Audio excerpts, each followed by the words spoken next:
on that so-called, supposed to be the most creative game ever. Oh, what's that shit called?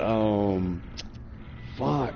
The one you're supposed to be able to explore all the planets, and you're in this whole world where everything that you discover shows up on other people. Like, fuck, you can name all the planets. Oh, you're talking about No Man's Sky. Yeah, Fallout on that game. God damn it! What is the audio, man? This is not going good. Hold on. You got no audio? Paragon. What the hell is that? I'm trying to turn everything down. I don't know why this is so difficult to just turn shit down.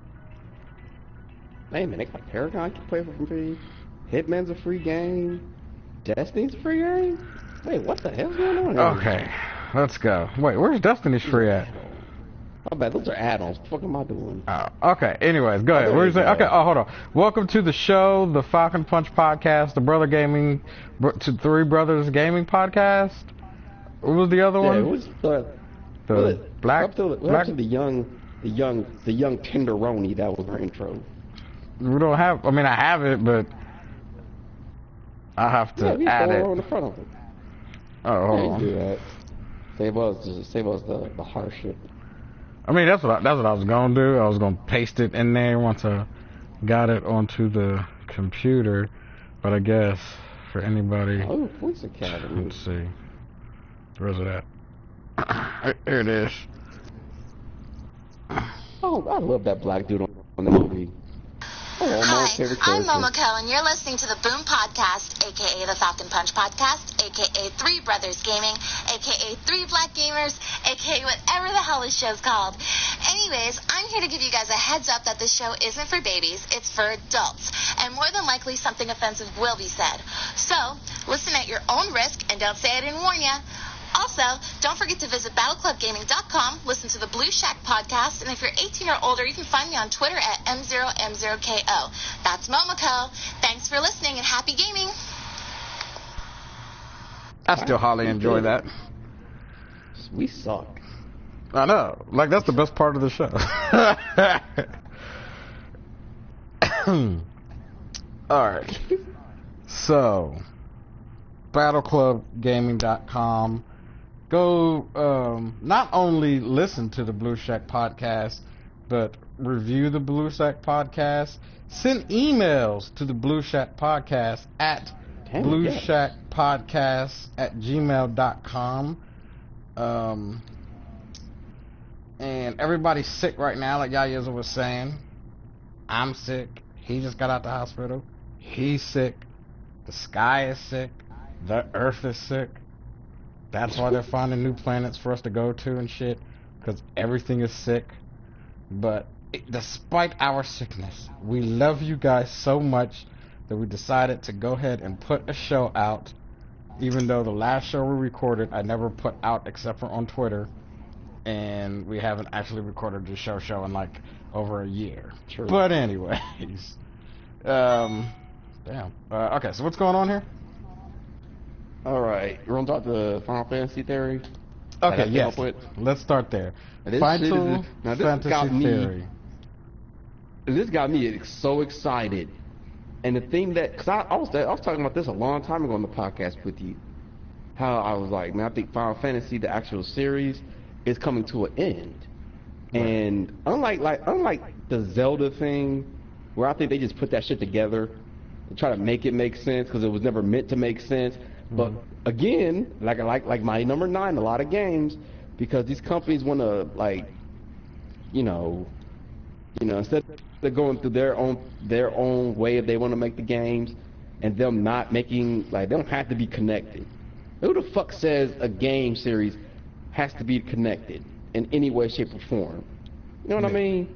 So they made this plug, and it's all a bunch of bullshit anyway. Does that think Final Fantasy? Is it shenanigans? Yes. Oh, come on. Man, yes it is, man. That timeline is bullshit. You could probably trace. Okay, if I can Zelda 1, Zelda 2, you could probably put together. Ocarina of Time and Majora's Mask. Those were obviously you know, that was obviously a sequel, and those were meant to be put together because, you know, the creator came out and said after we released Ocarina of Time, they said we want another one, and they gave them what, a year to do it, and that's why they pumped out Majora's Mask, which is actually a shorter game. That's why it doesn't have like a lot of bosses and everything, and that's why it seems like a more simplified game compared to Ocarina of Time as far as scope. But they, you know, they had to work with what they had to work with. That's why the graphics aren't any different.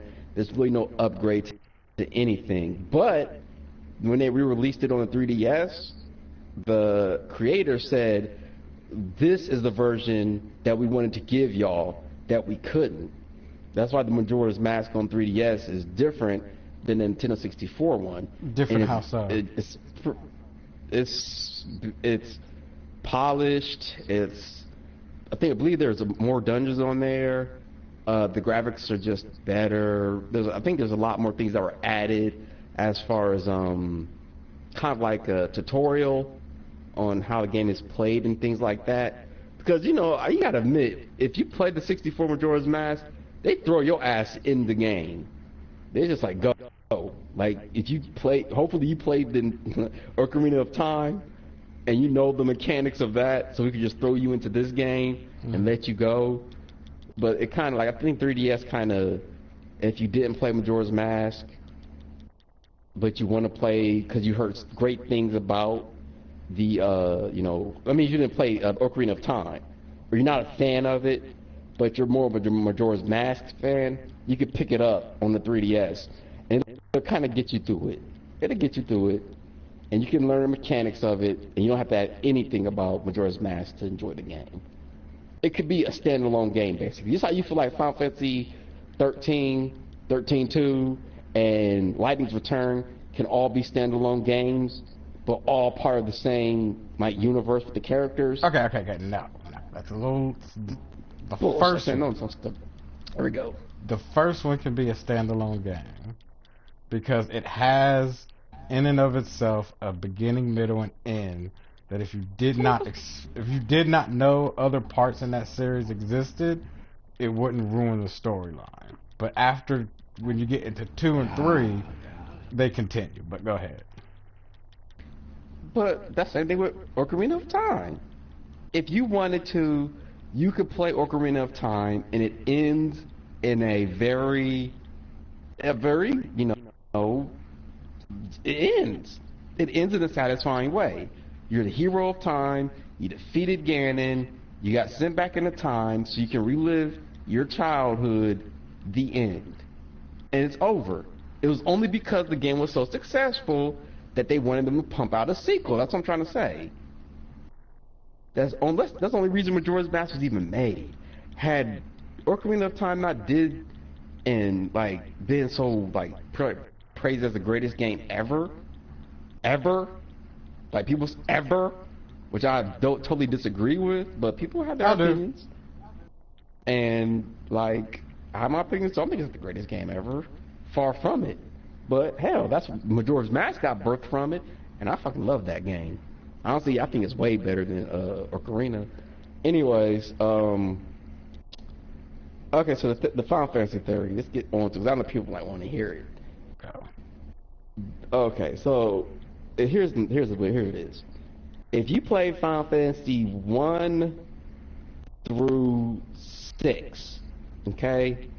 Let's leave 7 and them alone right now. We're going to focus on those first 6 games that came out. First game, Warriors of Light, right? Mm-hmm. And you got your crystal, and you got your everything set up. You got your middle-aged combat. You kind of have your airships. You kind of have that little touch of technology, so that it gives it's kind of like fast traveling, right? Before like warping and everything was a big thing, it was Final Fantasy's way of saying, okay, we're not going to use the traditional warping thing all the time. Here's an airship that you can use, that you can traverse the whole land and just see the scope of the game that you're playing, right? Okay. Didn't one of them they had a flying chocobo, right?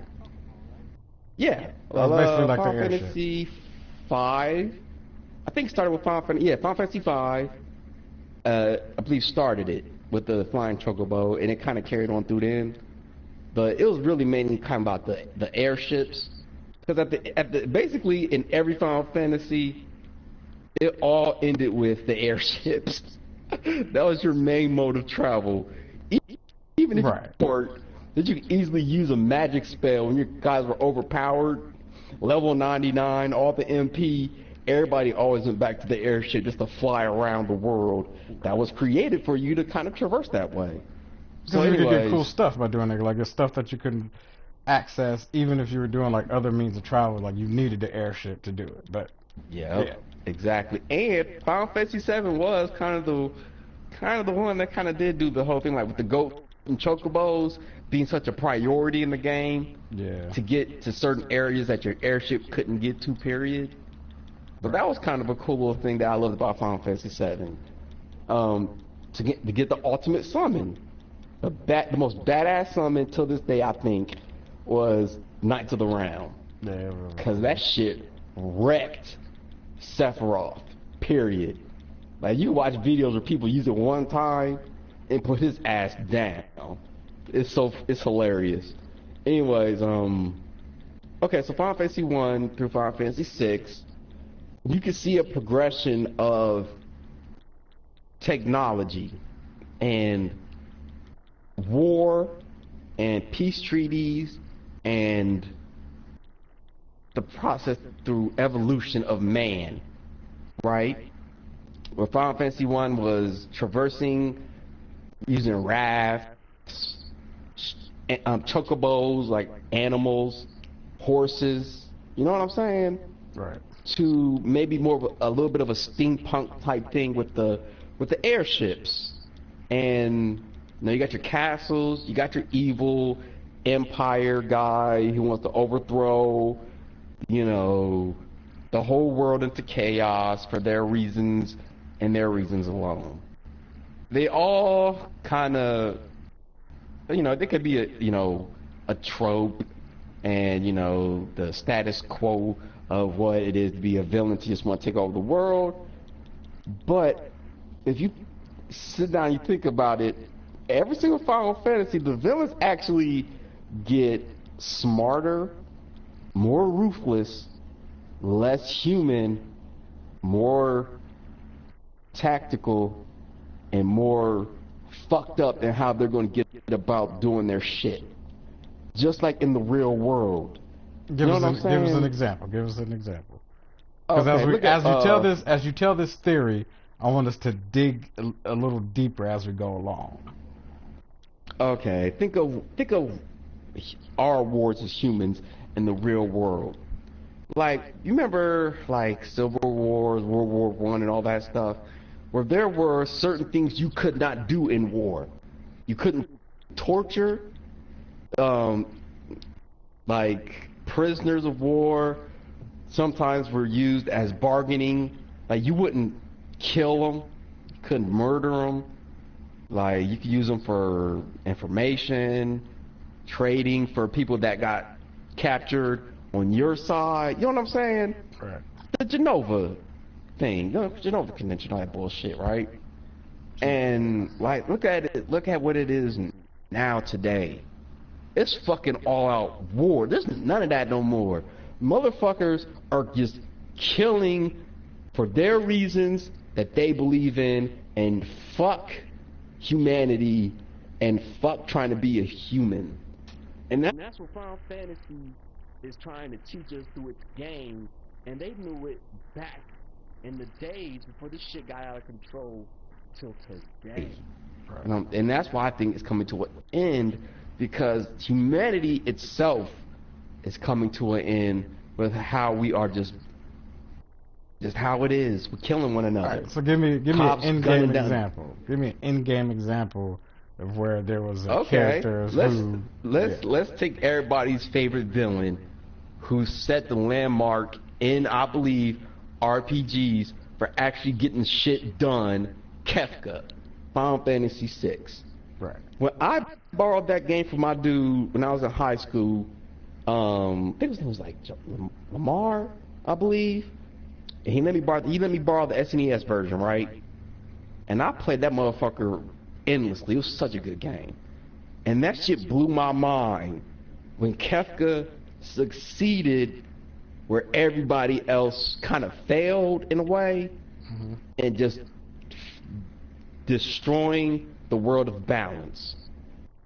He won. And I was like, what the what? And I put the controller down. I was like, is that the end of the game? He won? We actually fucking lost. And then I like kind of got to turn the game off. I was like, the credits and shit. And then it was like, some text came up on the screen, and it kept going, and then it puts you in this world, after this entity, this person, or if you want to think about it, this faction, the empire, the game, the enemy of the game is the empire, right? But they're just a small cog, and Kefka is the real evil. That one person that said, I'm going to push the red button. I'm going to take it all the way, and I don't give a fuck, because I'm insane, and I want destruction and death, and he doesn't even want to rule anything, because even when you're finally just like, when you're in the world of destruction, everything's fucked up, he killed the population, just wiped them out, man. Like, you could just see how much smaller the world is. You know what I'm saying? Right. And like, even talking about it's kind of getting me emotional, and like how good that game was made, and how you felt the hardships of the heroes, the people that want to just make the world right. They don't want all this killing. They don't want all this war, all this just like useless human sacrifice and death. But them being put down as being not for the cause. You need to support the empire, or you're against the empire. If you're against the empire, we're going to kill you. We're going to use you. You're going to fight for us, or you die. It's just... And then Kefka just fucking kills everybody. Nuclear bomb, right? What could happen right now to any of us? If someone was fucking crazy enough to do it and just set off some nukes and everything across the world, that would be the equivalent of what Kefka did when he pushed that red button. So how did he do it in the game? In the game? Yeah. What was his... Okay.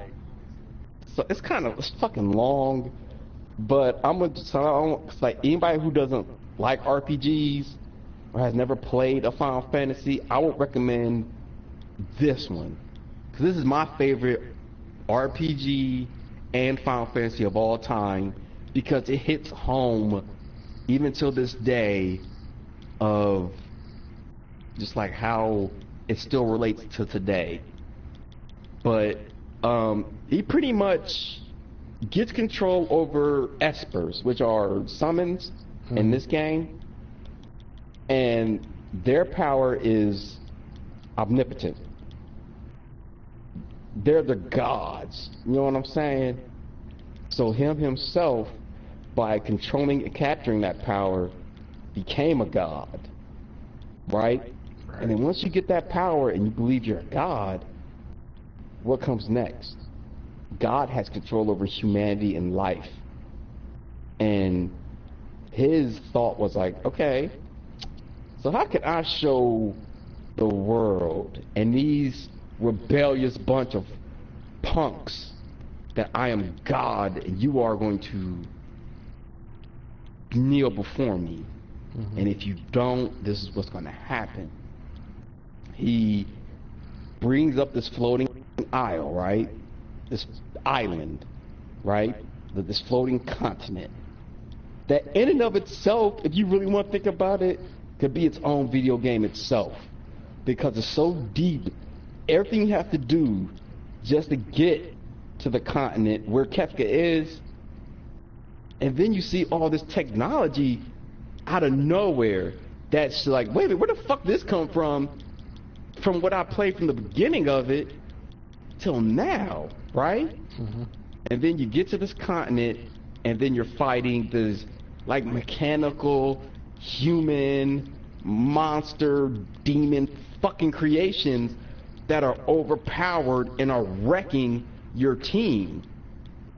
So now you're like, oh shit, I'm under-leveled, I'm underpowered for this.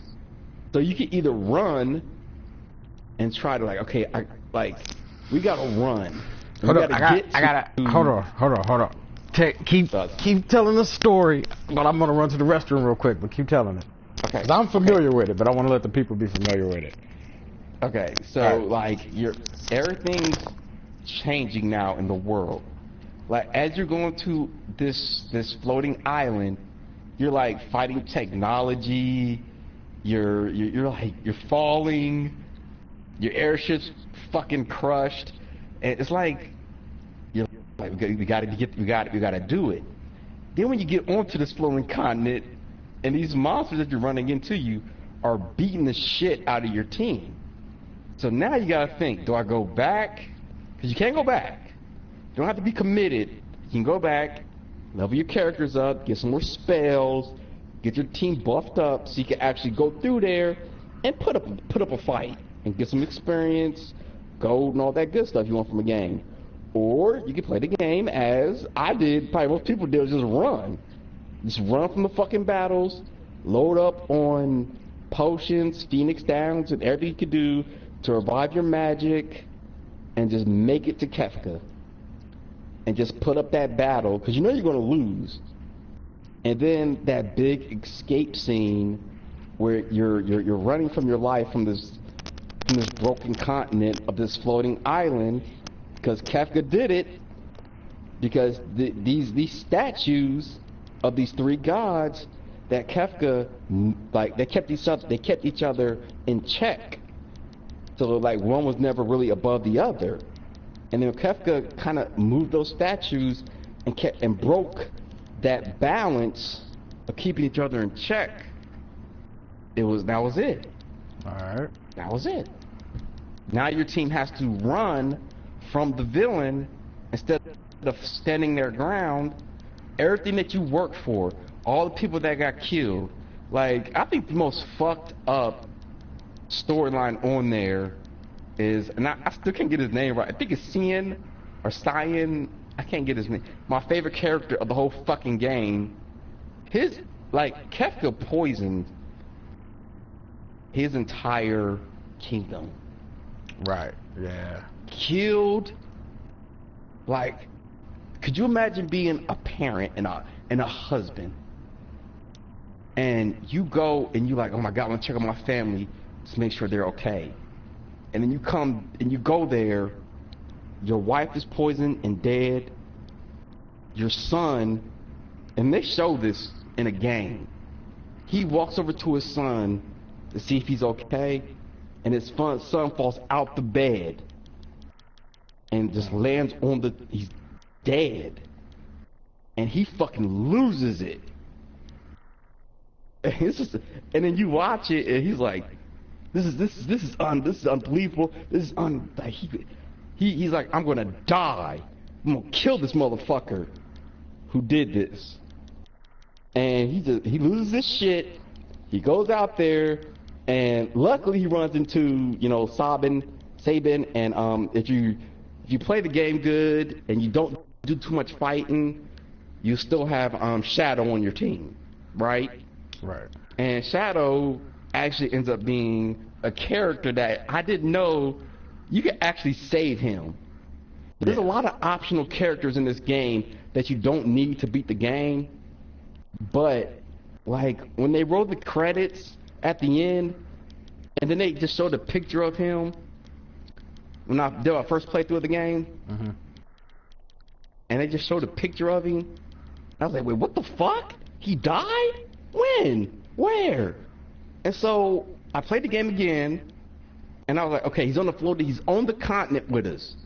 He leaves to go do something else, right? And then, like when you're on the end of the runaway, you can jump on the airship, right? I was like, wait, let me wait for a bit. Let me let the time run down, and let's see what happens. And like at the very end, you can actually wait for him to rejoin your party and jump off the continent onto the airship. That's how you save him. That's how you keep him in your party. If you don't do that, he dies. Shadow dies. And he gets a memorable at the end of it, just like a picture of him, pretty much stating like, okay, he was a part of this game, he was a part of this team, he was a main player. You don't need him, but he died for you to make sure that you could get away. Right. He sacrificed his life to make sure your team could get away. And then, like, you're in the world of ruin. Everything happens. Kafka doesn't give a fuck. Once they're in the world to just die, you beat him, blah, blah, blah, right? And that carries on the pace to every other Final Fantasy. What does Sephiroth want? Destruction of humanity and the purification of the earth. His way to do it is the meteor. He kills Ares, he wants to become a god, and he wants to destroy humanity. Right? Final Fantasy VIII, same fucking thing. Final Fantasy IX, same fucking thing. Final Fantasy X, same Final thing. Fantasy, Final Fantasy XI, RPG, same fucking thing. Final Fantasy XII, same thing. Final Fantasy VIII was a little confusing to me, though. 8 was a little bit different, but her main goal at the end was the destruction of the world, but it was through time. It was the same thing. It was the same thing. She was going to do it through time and manipulation of time. Mm-hmm. But like how everybody else just did it in the moment. Right. It was the same thing though. It was just another story told in a different aspect, which is good. Like I love the Final Fantasy VIII storyline. I just hate the fucking magic system in that game. It just kills me. Yeah. Final Fantasy X, same thing.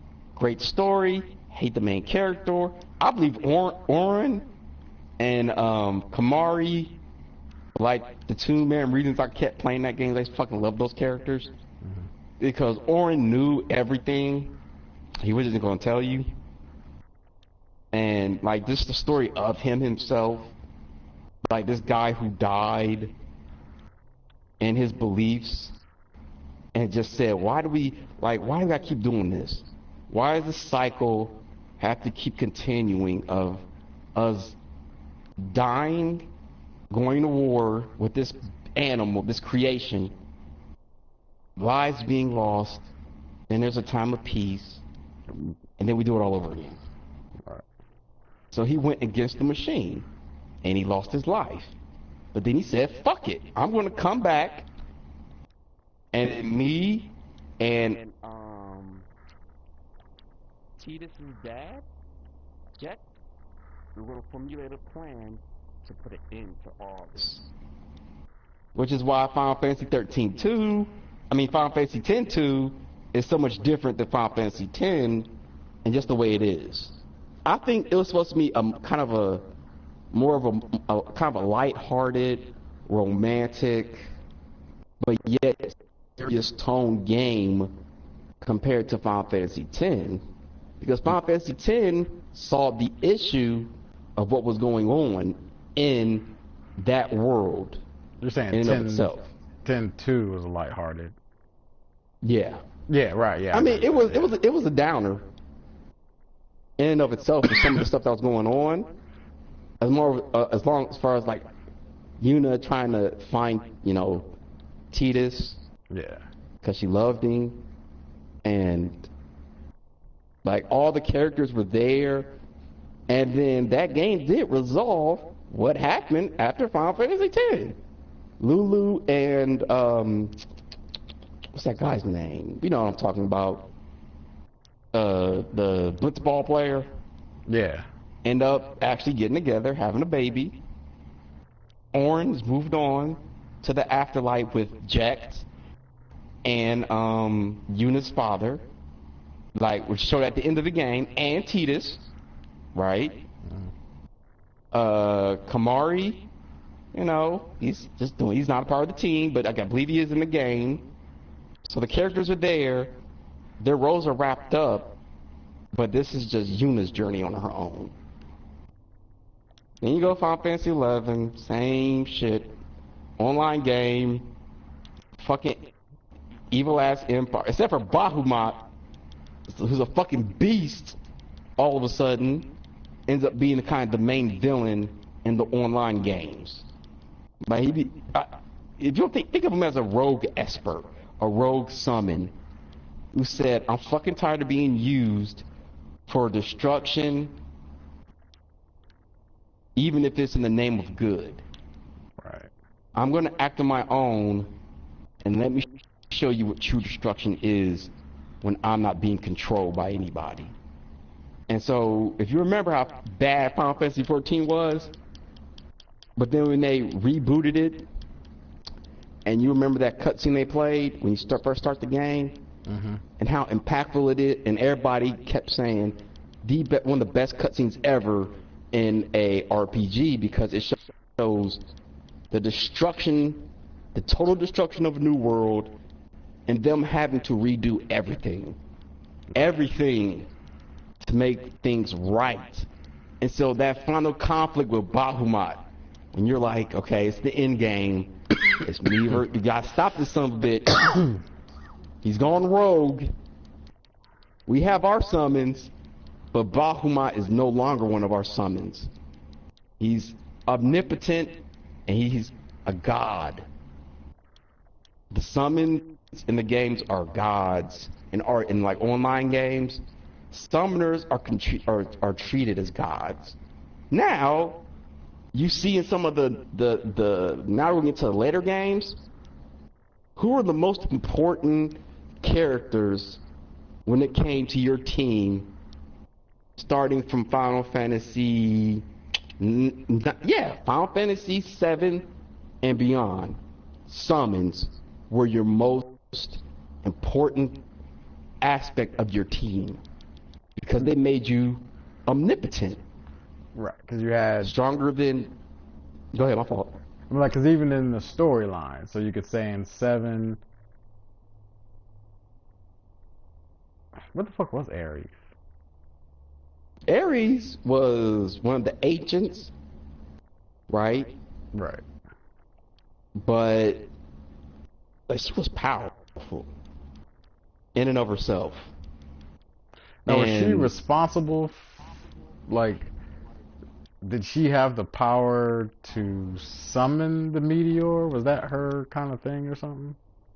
She had the power to stop it. But let's all remember which name killed her, took that power and used it to bring the meteor to Earth.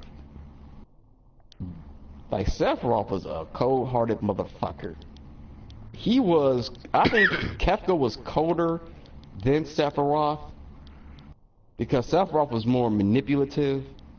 He was playing a game with Cloud and everybody. He was like, I'll let you stop me, but I'm gonna make it hard on you. I'm always one step ahead. You remember that? Right. I am the hero. I am the one. I am the true soldier. You are nothing. And the game does portray it that way. Like, when you first see that snake sitting on that pike, when you finally get across that marsh with the chocobo, remember that? When we didn't have a memory card and Mom bought you the game? Oh, yeah. And you finally got out the city and you died to the snake? Yeah. And then we finally got the memory card, you did the chocobo thing, you got across there, and then when you got through that when you went right to the cave, and then you come out, you see the fucking snake sitting on the pike, and Sephiroth did that by himself. Right. You had a group of like, what, 4, 5, 6 people, and Sephiroth, who at the time was maybe, what, level 30 or so, was so overpowered that he did it himself. He was like, look guys, this is what I do by myself, and this is what you can't even do with a party of 6 people. Know your place. Then, you know, kind of just goes on from there. But then in like Final Fantasy Type O and all these other games, summoners end up becoming the ones that you need to protect. You need to protect the summoners, right?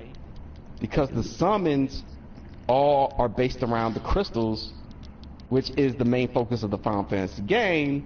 Right. Which, if you notice, in every single Final Fantasy game, gets destroyed over and over and over and over and over and over and over and over and over and over and over and over and over and over and over again, till we get to right now the movie Final Fantasy. What's it called? Final Fantasy. Shit. It just came out, man. The CG movie. Oh, the Glade. Yeah, the Glade laser. Glade. Yes. So I saw a review for it. Blew people away. And then I was like, wait a minute, so let's see what a little bit of the story is. And it's what it is. There's only one crystal left. Remember Final Fantasy Type O? Remember all these crystals that people protected to protect their lands? And then technology took over, shut the fucking crystals down, summoners were getting wrecked. But then you had this little class of elite summoners who like when they brought Odin down and fucked everybody up and said, no, technology will not prevail over what we know is to be true in our hearts. And look at where we're at now. Just look at where we are now, Sam. In this day and age of Final Fantasy, the final crystal that was protecting this land got shut down in the movie, and shit went awry, and now I'm hyped to actually play Final Fantasy 15. I don't care what the fucking gameplay is like. I don't care what the fuck the graphics look like, because I'm gonna go with this one guy Razorfist said on YouTube, because Final Fantasy 15 is going to be the game that's going to either save the RPG genre as far as it goes, or just puts it down to earth and makes it just another boring genre that you could play. Just another, like, you know, you like it or you don't. Because everything is weighing on this game, because every Final Fantasy was building up to this. What's going to happen at the end of Final Fantasy 15 is, I don't know. Is technology finally going to beat us out? And then the next Final Fantasy, if there is a Final Fantasy, like a Final Fantasy 16, where there's no more summons, there's no more magic, there's no more anything like that, everything's just straight combat used with guns, and maybe a little bit of medieval combat with swords and knives, because we still use it nowadays. We still have like knives and stuff, because when you run out of ammo, you got your knife. You know what I'm saying? Right. So that's my theory. I shortened it down quite a bit, but if you play every single game, you'll see what I'm saying. And now with the movie being released, and now with Final Fantasy having so much weight on it, especially as far as the ending, is what I'm waiting for. So basically, the theory being that everything has led up to the total annihilation of the crystals. Yes, and the total annihilation of what life used to be in the Final Fantasy world, and the evolution of humanity. Now we don't use magic, we don't use knowledge, we don't use tactics, we don't use things like that to win wars. We use brute force, and whoever's stronger has the strongest military, the most firepower, the most lives to be lost, the most loyalty, the most people to fear it, is the one that's going to win. Evil, I believe in the Final Fantasy, When Final Fantasy truly ends, evil's going to win. And that's it. Their victory being the destruction of the crystals. Yep. In the end, technology's going to win. Evil's going to win. Every Final Fantasy is going to have its heroes, and they're going to fight. Damn it, they're going to fight. You may feel good at the end of it, but at the end, what really happened? How many lives were lost? How many of your friends died during the game, during the movies? You know what I'm saying? Well, you know, an interesting, because in a sense, that's kind of what happened in the 13 series. Because, I mean, you started out, and I mean, people know it by now, but like you started out essentially with battling fate, like the control of the gods, who were the fal'Cie in the game. Right.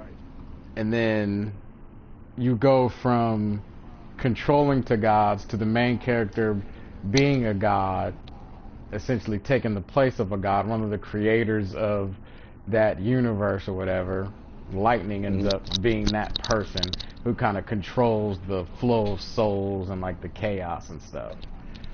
But then once that chaos gets unleashed, the chaos basically destroys the entire world, and ultimately you have to fight like the main villain in order to take control of creation and create a whole new universe for everybody. Yep. And like the interesting part of the game, and this is what I was saying, man, you gotta play this shit though. I know you ain't really like the first one, but like when you get into, especially once you get to the third one is pretty much all open world. It's like you get your missions and you run through it but like once you get, and like her thing is going around and saving souls essentially.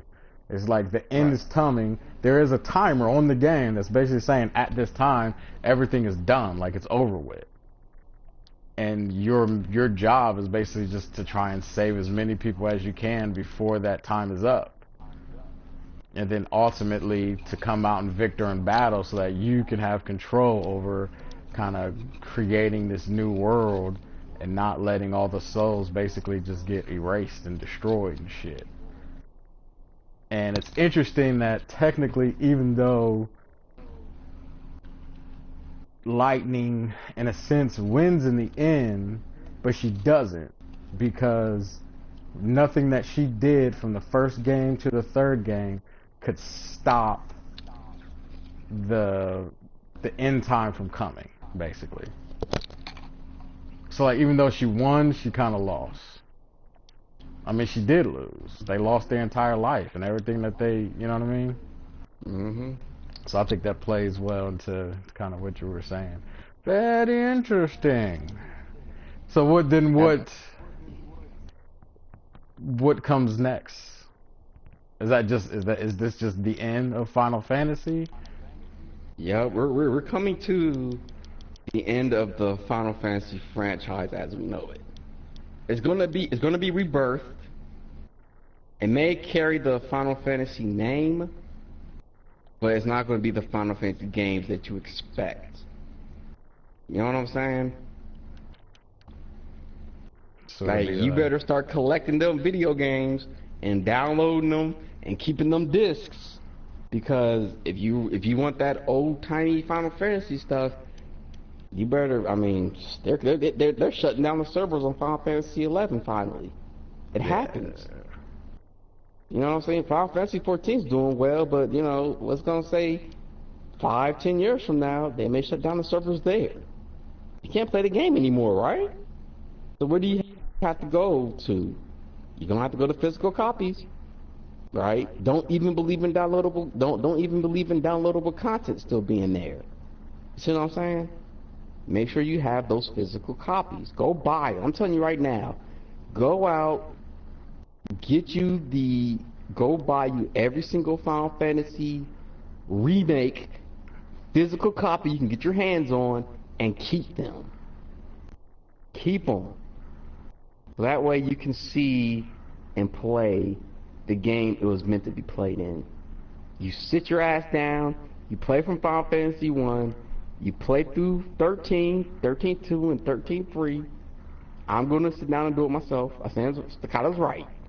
If the story's that deep, then I need to get, like I said, if I'm going to give Final Fantasy 15 that chance, where I don't care about the combat and all that, I got to do the same thing for Final Fantasy 13. I got to. So I'm going to sit down and play those. Go ahead. And I mean, ultimately, like, the 15 and all that is all supposed to be playing off of the same things. Even though they're technically not supposed to be connected, they're only connected by theme. So I think to really kind of go with the theme of everything that's happening in 15 and everything that's happening in 13, and even in the what was the one that came out? You mentioned it earlier, the Final Fantasy Typo. Yeah. Yeah, Final Fantasy. And even in that game, like, it is kind of, I agree, it kind of plays by the same thing. Like at the beginning of it, it's so heartbreaking. You see all these young people, just like nowadays, all these young people that go to war and just get gunned down and killed for their beliefs. On both sides. Like, where's this shit gonna stop? It is not very often that I watch a game, like an in-game trailer or anything. Like, you know, most games, they try to capture that feeling. Like, I'll take you back to, I think it was Modern Warfare, like 2 or 3, and you remember there was all that hubbub about the airport scene. Yeah. Where you control the character, you're with the bad guys at that time, but you're not really, like, you're infiltrating or whatever. So they go into the airport, and then, like, they start shooting up all the civilians in the airport. And there was, like, all this, like, craziness about it.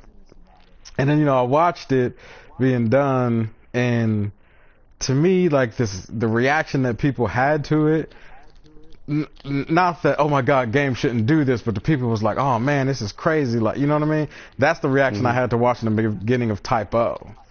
And I actually felt like with Type O, the way that happened, there was so much more emotion to it that really portrayed how messed up war is. And I think a lot of people miss that just because of the fact that it's like in a fantasy setting, but man, like the guy that died with his chocobo. It's like shit. Like those people that were holding them back, and then when they dropped that jam, the crystal jammer, and then when those motherfuckers started getting gunned down, they bop bop bop. Like not like just one shot and they're dead. Like these fuckers were getting loaded. Like I saw a female who got popped like 5 or 6 times. Yep. Like boop boop, bop bop bop bop. Then she just dropped. It's like, oh fuck, what the fuck is this? They ain't never went that deep with that shit. Like they would never show that in a Final Fantasy game. Like it's usually like somebody just getting stabbed, maybe getting shot once. You know what I'm saying?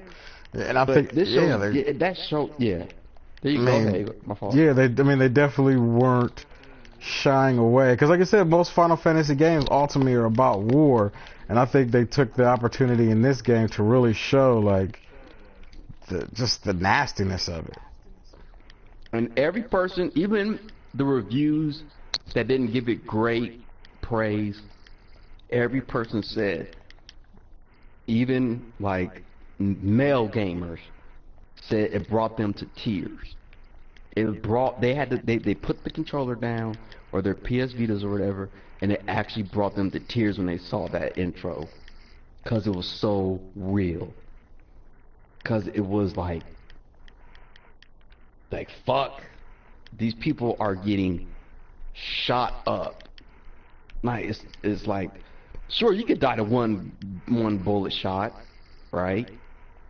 And you could show that. It's like, okay, they died to one bullet. But we know people can live through one bullet shots. But when you see a human who just wants to protect their way of life and wants to protect their country, and you have this opposing force that's not going to let that happen, and you see them dying for it in such a realistic way. Like all these young people, like 5, 6, 7, 8 bullets. You see, you remember you remember with a guy, they go to that first person view where one of the guys that got shot up, and he's breathing and he's like looking up, and it's like kind of like fuzzy and hazy. He's breathing. That soldier comes up to him and pops it right in his fucking head. Yep. And the screen goes black. I was like, oh my god. I couldn't play the game. I turned it off. I was like, fuck, I can't do it. I can't do this. Because this shit's getting to the point where I'm like, oh my god, Final Fantasy's getting, it's coming to an end. Everything we love about the series is coming to an end. There you go.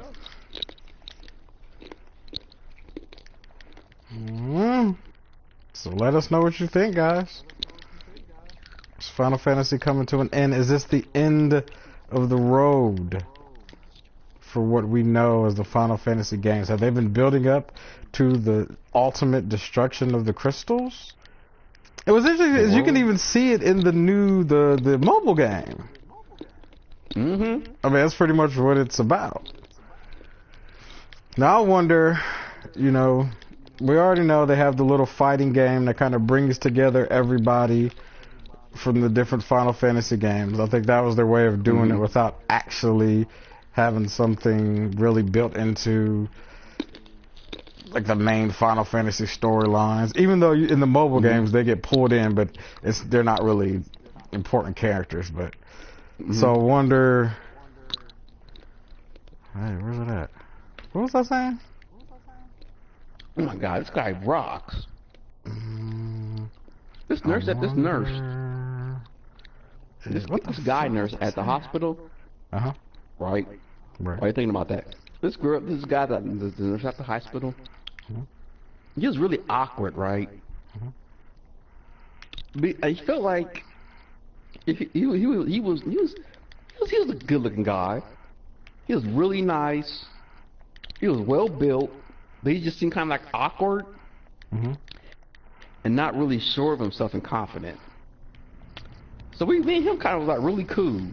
And if I ever go back to, you know, because I'm gonna have to go to St. Anne's eventually, like when I get certain surgeries done, and hopefully I'll see him again. And he's one of my nurses. And I'm like, man, here, man, take my number. Hang out with me, man. Damn it. Go get him some nickel wafers. Go get him some hairs. Do it together. Some honey dip Nico wafers. I never had these motherfuckers. They're delicious. He gave you some Nico wafers. You never heard of those? Your friendship started from Nico wafers. Hell yeah, man. I just got us in there eating them. You me crunching on them? These are delicious. I want to go buy some. I don't know if I'm gonna buy some of those. Anyways, you were saying the games that they put everybody together, like the Final Fantasy. What's this game called? Oh yeah, so I wonder if it really comes down to having this kind of in-game Final Fantasy, kind of like you were saying, like if we're saying that ultimately the bad guys do win because the crystals are destroyed, where there'll be a situation where they'll pull together like main characters from the other games, you know, as kind of like a final battle type of thing. I think they will. I think they've been setting it up. That's why they keep pumping it into our heads with the other games, like little fighting games and stuff, and the remakes and the releases on the cell phone games and stuff. Like, don't forget all these characters, because when the Final Fantasy is released, this shit's gonna be all out war. It's gonna be the most money I think Square Enix is gonna put into any Final Fantasy they ever did in their entire lives, because they're gonna have to go all out with the ending cutscene, because you're gonna see every single villain and every single good guy, right? Like, they're not gonna be a part of it, right? You're gonna have your main protagonist, your main villain. The world of Final Fantasy is on the balance. This is it. This is it. Either we're going to progress with technology, or we're going to keep hanging on to that little bit of what we used to be. And then you're going to see all the characters, every fucking single character from Final Fantasy 1 all the way up to Final Fantasy whenever they decide to do this, and every villain. And it's going to be just a big ass, just like in the Final Fantasy 14 video, and Final Fantasy Typo, and Final Fantasy the movie that just got released, where they said it's just fucking war the whole time. The movie got such high praise because it's just fucking war. But it's going to be a war of all the villains and all the characters that were the strong ones that became gods. All these characters are gods in these games. Even though they may not have wanted to be gods, it may have been forced upon them to save humanity, but they're like, we have to become more omnipotent than someone who's omnipotent in order to save this world. And in the end, the entire world is just going to be destroyed. They're going to be dead. Cloud's going to be dead. Lightning's going to be dead. The villains are going to be dead. It's going to end with everybody dead. With, I believe, they're going to have two main characters that are going to finally do battle at the end of it all. It's going to be that final battle scene. You're going to hear that one last epic little Final Fantasy, in every battle. They're going to harken back to it. You're going to be like, oh wait, this game wasn't like this. They didn't have this little breakaway scene when you went to a fight scene. And it's going to be your main character from that game, and the main villain from that game, and y'all going to finally do battle. You're going to be weak, tired, drained. They're going to show the emotion, the blood. Maybe your armor's fucked up, and your sword's broken, and like your character's like regressed down to like level 1, level 10. You know what I'm saying? Kind of like in the Final Fantasy with Sephiroth after you beat the shit out of him. He regressed so low that Cloud just wiped the floor with him at the end. Right. But it's going to be both sides are going to be weak like that. And you're going to fight, and you're going to fight, and you're going to sit there hit each other, and swing your swords and cut each other up. You're going to use what little bit of magic you have left. You can't, you can go to your summons menu, and they're not available for you anymore. You'll notice that the more you use the magic, you'll notice that you can't use it anymore all of a sudden. Like, wait, what the fuck? I can't cure anymore? But I have MP. I used the ether, and then all of a sudden it's like, oh, okay, it's just mounting me and him swinging swords. All of a sudden your weapons break, armor's broken, you're bleeding, you both look around, you see your comrades and your enemies dead. It's going to be graphic. It's going to be really graphic, I think. I don't know how they're going to do this. If it's going to be a video game or a movie or even a type of a graphic novel or something that ties everything together. Huh? You think they'll pull into a game that graphic though? That graphic to show that many dead people sitting on the battlefield, like main characters? Maybe they will. I think they will. Maybe, I don't know. Because I mean, you talk about nameless faces. Sometimes, even though it's real, to like an ultimate battle with all your favorite characters dead, and you seeing them dying, Cloud getting killed, like fucking Sephiroth getting killed, like damn, that'd be ill. That would be ill. That'd be the best way. That'd be the greatest ending to a series ever, and no one could ever touch it because Final Fantasy was the first one to ever do it. There could be copies. There could be people that tried to do it, but they never will be able to touch Final Fantasy. And they will cement their video game in history forever. Alright. That would be emotional for me. I don't care. I would cry like a baby playing that and just pressing the button and swinging away like, oh my God, what am I doing? Like, I don't want to do this. I don't want to end this. I don't want this to end. Just like in fuck, what's that one? Crisis Core, where that shit was Zack at the end, where you're like, as you're fighting, he's getting tired. He can barely hold up the Buster Sword, but he's like, I'm not gonna fucking give up, and he's just swinging away, killing people, because he wants to become his own person. He doesn't want to be a part of the machine, and that's it. That's my theory. That's how I think their theory's gonna end. I hope that's the way it goes. I think it's gonna be Final Fantasy 20, in my opinion. That's gonna be, and then from then on there will be Final Fantasies, but it'll go by names, I guess is what I'm trying to say, because they're doing it now. Remember Final Fantasy 6, Final Fantasy 8, Final Fantasy 9, Final Fantasy 10, Final Fantasy 11 is when they started adding names to them. Right. You know what I'm saying? Treasures of Ot Urkin, Chains of Promethea, and then, you know, Lightning Returns, and what was that one? It was just Final Fantasy 13, right? It was Final Fantasy 13, it was Final Fantasy 13-2, and then Final Fantasy Lightning Returns.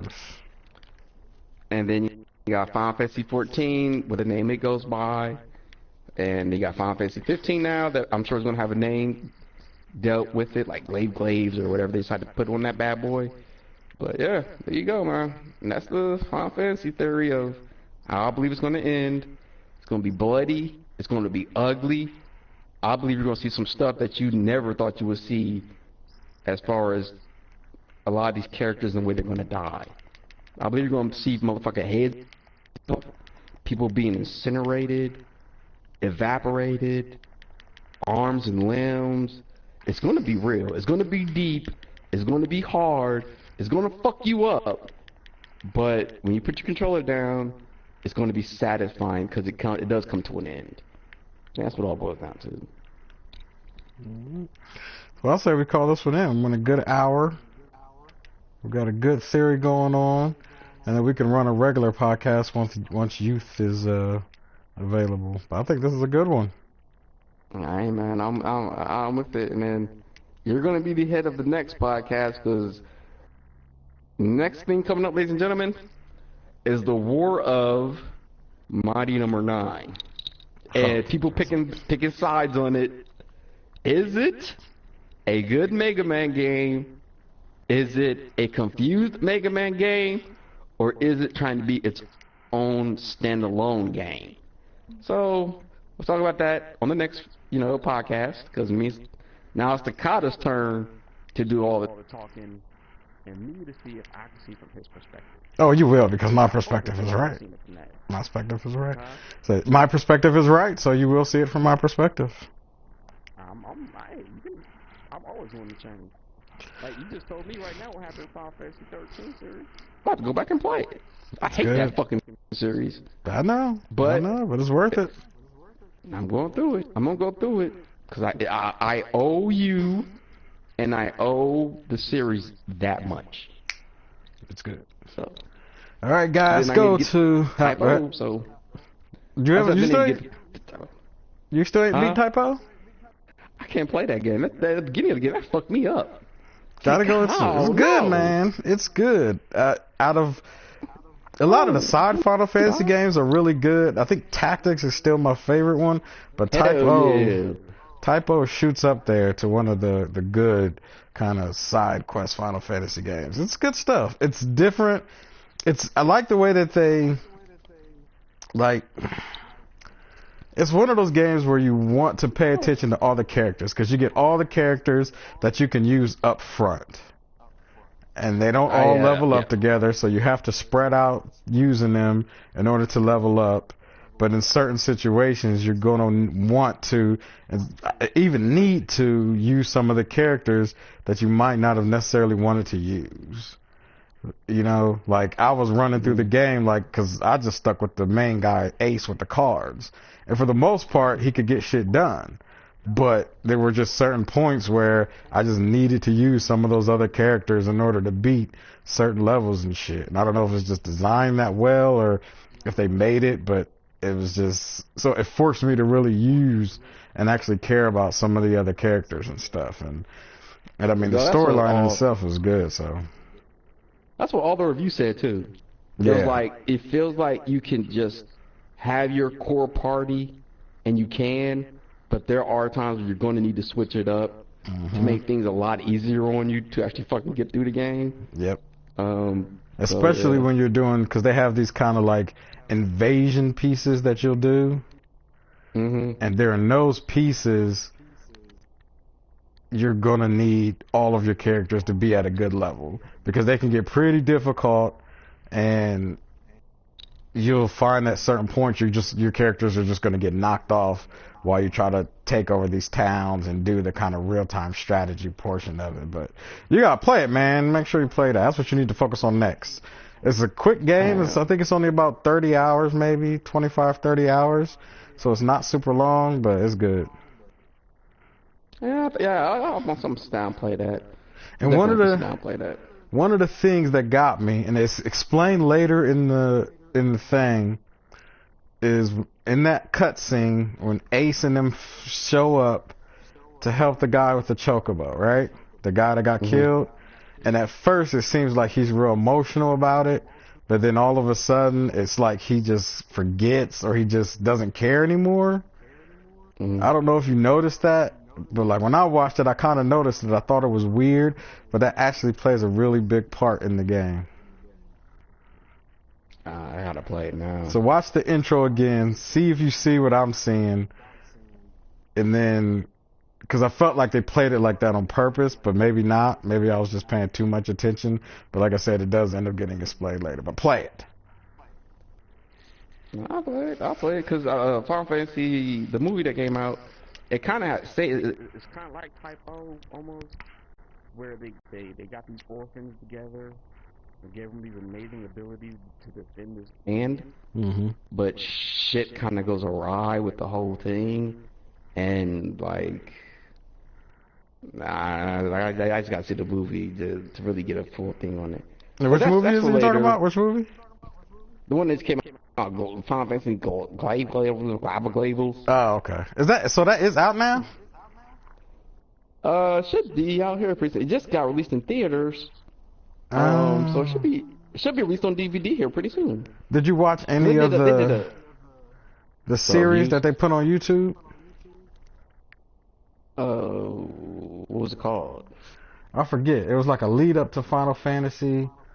I guess it was like it might have been like some prequel stuff leading up to 15, and then they also have the movie. Google it. I don't. Okay, yeah, I'm gonna check that out. I think it was like a 4 or 5 episode series. Okay, I'm gonna check that. Yeah, I'm gonna check that out. I don't remember that. All right, okay. I'm about to go take a major. All right, guys, go to battleclubgaming.com. Go check out the Bluecast podcast, Blue Shack podcast on. You get them on iTunes. You can, if you don't have iTunes, you can just go to the battleclubgaming.com. You can stream all the episodes on there. One of the best gaming podcasts out there. They're funny, they're entertaining, and they're knowledgeable. They know what the hell they're talking about. If you are 18 or up, you could go check out Momoko on her Twitter, and she has like a Tumblr and all this stuff. And if you're a horny porn freak person, you can buy her videos at I think ManyVids and some other different sites that you can go to her Twitter and hook up with. And what else? I guess that's it. All right, guys, we are out of here. We'll see you next time, and hopefully we'll have youth with us. We'll do a longer show. Cool. All right, my man.